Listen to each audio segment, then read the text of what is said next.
Mardin'in Derik ilçesinden Memduh Erden'in sesinden kaside ve ilahileri dinleyeceksiniz. İlk olarak Mevlid-i Şerif'in müellefi Süleyman Çelebi Hazretlerinden alınan bir kaside-i şerife. Cenab-ı Hak cümlemizi Peygamber aleyhissalatu vesselam şefaatinden ve böyle zatların sevabından ayırmasın. Ey Hudadan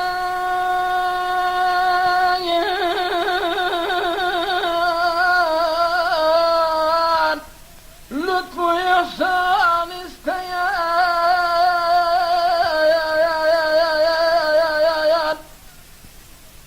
gel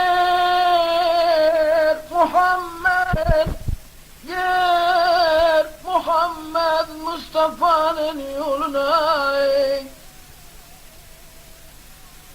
cennet içine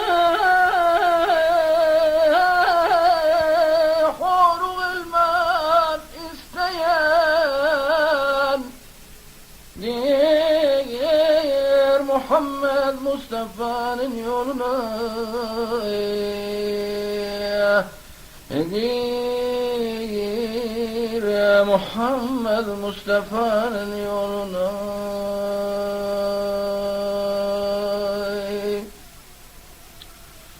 On Resulü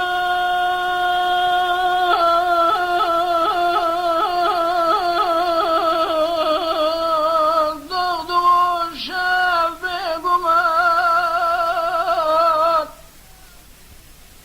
Leyle-i kadre müşahbihtir hemen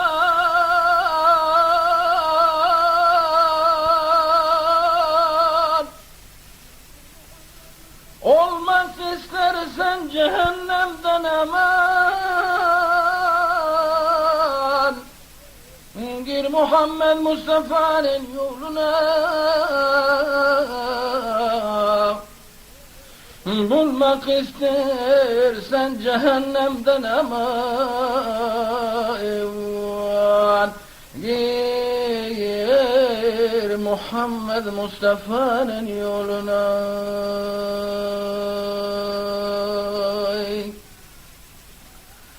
Zat-ı Pâk'i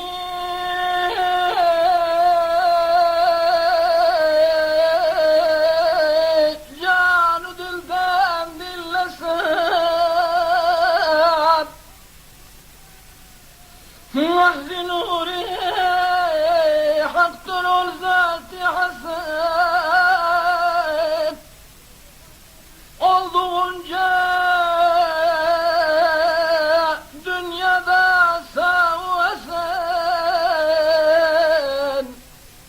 gir Muhammed Mustafa'nın yoluna olduğunca dünyada savvasen gir Muhammed Mustafa'nın yoluna.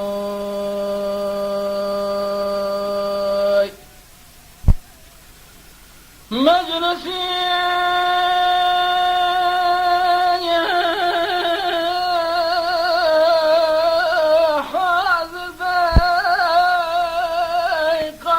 mudar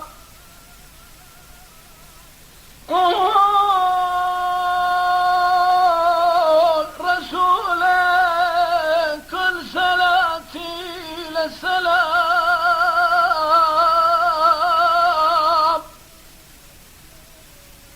cennetin âlâda istersen makam gir Muhammed Mustafa'nın yoluna cenneti alâda istersen makam gir Muhammed Mustafa'nın yoluna.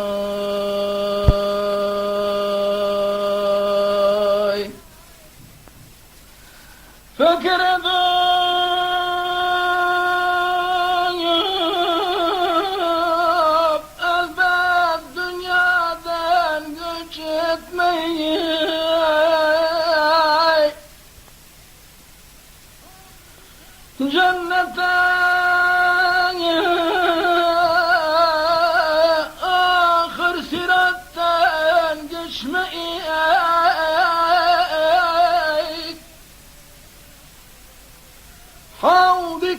Kevser'den dilersen içmeyi,